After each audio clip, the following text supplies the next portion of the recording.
देखिए, अगर आपने यूपीपीसीएस के लिए सोच लिया है तो फिर बढ़िया बात है। अब ज़रूरत यह है कि उसके लिए काम किया जाए। देखिए, जब रणनीति नहीं होती ना सही, तो हम भटकते रहते हैं, बहुत कन्फ्यूजन आता है और हमारा टाइम बर्बाद होता है। और हमें टाइम ही बर्बाद नहीं करना है, क्योंकि सारा खेल जो होता है वो टाइम का ही होता है। अब हम अपने मुद्दे की बात पे आते हैं कि आखिर यूपीपीसीएस, अगर आपका टारगेट ये है कि आने वाले जो साल है मतलब 2024 है उसमें हम एग्ज़ाम दें, तो फिर उसके लिए क्या रणनीति हो, कौन सी बुकों को पढ़ें, कैसे सिलेबस को इसके कवर करें, ये सारे जो डाउट हैं वो आज हम इसके माध्यम से अच्छी तरीके से क्लियर करते हैं।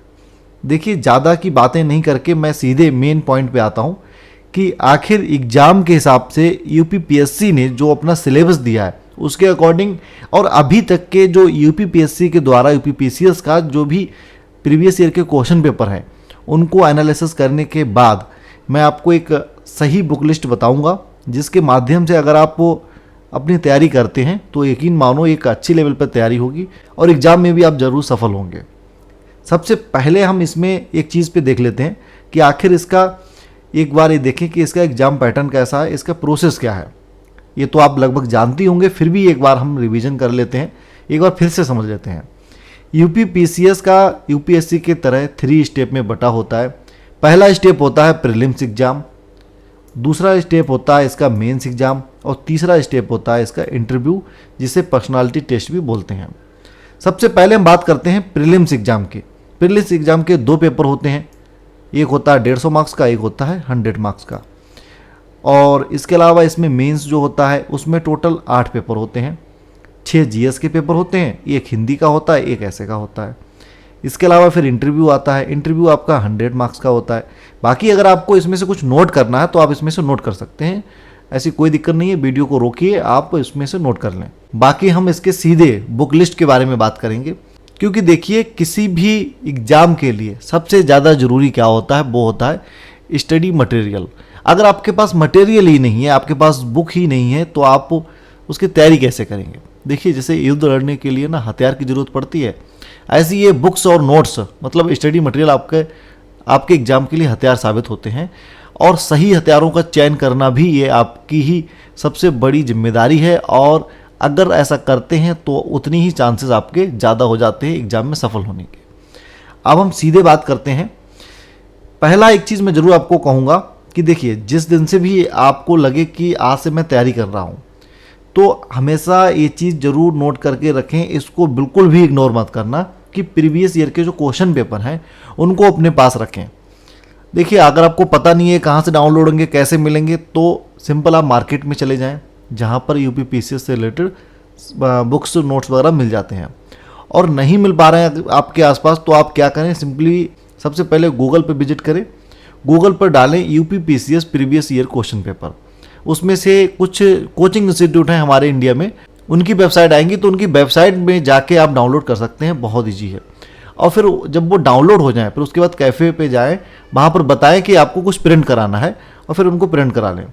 लेकिन 5 साल, कम से कम 5 साल, अधिकतम 7 साल के आप प्रीवियस ईयर के क्वेश्चन पेपर रख सकते हैं। उनको बहुत अच्छी तरीके से एनालिसिस करें, समझें कि आखिर क्वेश्चन कैसे होते हैं। और जब आप क्वेश्चन देखेंगे तो आपको थोड़ा मज़ा भी आएगा कि अच्छा, साइंस में ये पूछ लिया, पॉलिटी में ये पूछ लिया, ज्योग्राफी में ये पूछ लिया, इकोनॉमी में ये पूछ लिया, साइंस एंड टेक्नोलॉजी में ये पूछा, और करंट अफेयर उस साल का ऐसा था, अच्छा ठीक है, नोट कर लिया। एक कॉपी उठाओ, एक नोट्स बनाओ उसका, और देखो कि आखिर पॉलिटी के जो क्वेश्चन होते हैं किस टाइप से आते हैं, पॉलिटी में किस चैप्टर से आते हैं, इकोनॉमी में किस चैप्टर से आते हैं। और अगर आपको ऐसे कन्फ्यूजन हो जाए कि यार कुछ फिक्स नहीं है, कभी इस चैप्टर से कभी उस चैप्टर से, तो कोई दिक्कत नहीं है। आप केवल जो क्वेश्चन के जो टाइप हैं, क्वेश्चन का जो स्टैंडर्ड है वो देख लीजिए कि आखिर क्वेश्चन किस टाइप से आते हैं।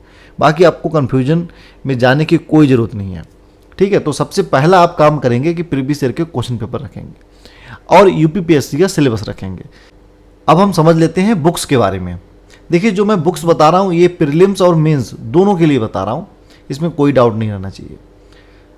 इंडियन कल्चर के लिए आप बुक्स जो पढ़ेंगे, सबसे पहले आप एनसीईआरटी की बुक पढ़ेंगे, उसमें भी यहाँ आपको चैप्टर बता दिया गया है, an introduction to Indian art part first, और फाइन आर्ट्स क्लास 11th की जो बुक है उसको पढ़ेंगे।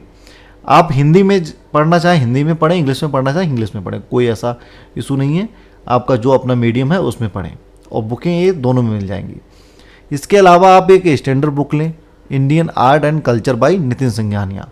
इसके बाद हम मॉडर्न इंडिया की बात करेंगे, modern Indian history and freedom struggle की बात करेंगे। तो उसमें 6 से लेके 12th क्लास तक की NCERT और ये brief history of modern India spectrum की आप बुक लेंगे। ठीक है, ये 2 चीज़ें आप यहाँ पर खरीदेंगे। आज चाहें आज खरीद लें, कल चाहें कल खरीद लें, धीरे धीरे खरीदना चाहें तो धीरे धीरे खरीद लें, कोई इसमें ऐसी सोचने वाली बात नहीं है। इसके अलावा post independence India since independence by Bipin Chandra, ठीक है, ये आप खरीद लेंगे। इसके अलावा आप वर्ल्ड हिस्ट्री की भी बुक लेके आएंगे। वर्ल्ड हिस्ट्री में 18th सेंचुरी से और मिडिल ऑफ 20th सेंचुरी, जिसमें आप न्यू NCERT क्लास 11th और 10th की क्लास पढ़ेंगे। और इसके अलावा ओल्ड NCERT में वर्ल्ड हिस्ट्री की जो बुक है वो पढ़ेंगे। और इसके अलावा आप अर्जुन देव की एक बुक आती है वो पढ़ेंगे। इसके अलावा इंडियन सोसाइटी एंड सोशोलॉजी के बारे में NCERT की जो सोशोलॉजी की बुक है क्लास 11 से लेकर 12 तक की वो पढ़ेंगे आप। इसके अलावा Indian geography and world geography, इसमें 9 से लेकर 12th क्लास तक की NCERT, geography of India by Majid Hussain, world geography by Majid Hussain and certificate physical and human geography by GC Leong की बुक पढ़ेंगे। और इसके अलावा इंडियन पॉलिटी है, उसके लिए आप केवल M लक्ष्मीकांत की बुक ले लेंगे और उसके अलावा NCERT की भी बुक पढ़ेंगे। और इसके अलावा इंडियन इकोनॉमी है, उसके लिए 9th से लेकर 12th क्लास तक की NCERT, Indian economy by Ramesh Singh, economic survey and budget और उत्तर प्रदेश की ईयर बुक पढ़ेंगे बाई कंपटीशन यूथ टाइम्स की, ये आती है, इसको खरीद लेंगे आप। ये अपने समय पे आती है, आप देखते रहेंगे मार्केट में, इसको जरूर खरीदेंगे। यह पुरानी रखिए, एक बार उसको भी पढ़ लेंगे। साइंस एंड टेक्नोलॉजी के लिए आप 6th क्लास से लेकर 10th क्लास तक की NCERT पढ़ेंगे।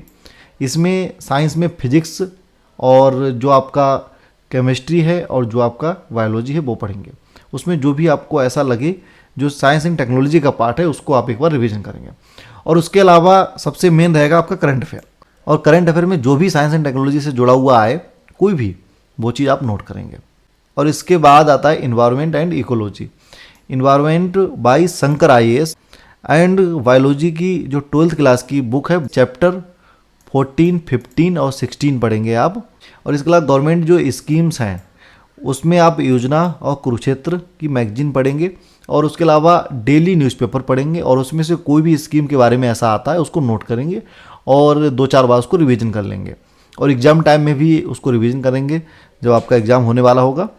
इसके अलावा हम करंट अफेयर की मेन बात करें तो आप डेली करंट अफेयर भी पढ़ेंगे, मंथली करंट अफेयर भी पढ़ेंगे, हाफ ईयरली और ईयरली, ये 4 टाइप के आप करंट अफेयर पढ़ेंगे। इसके लिए कोई भी आप मैगजीन खरीदें, कोई भी बुक खरीदें, कोई दिक्कत नहीं है, इसमें ज़्यादा टेंशन लेने वाली बात नहीं है। लेकिन न्यूज़पेपर को जरूर फॉलो करते रहना, न्यूज़पेपर को फॉलो करते रहोगे उतनी ही आपकी राह है वो आसान हो जाएगी। और इसके बाद आता है एथिक्स का पेपर। एथिक्स में अवधेश सिंह की एथिक्स की बुक आती वो पढ़ेंगे। And 2nd and 4th ARC की आप रिपोर्ट पढ़ेंगे।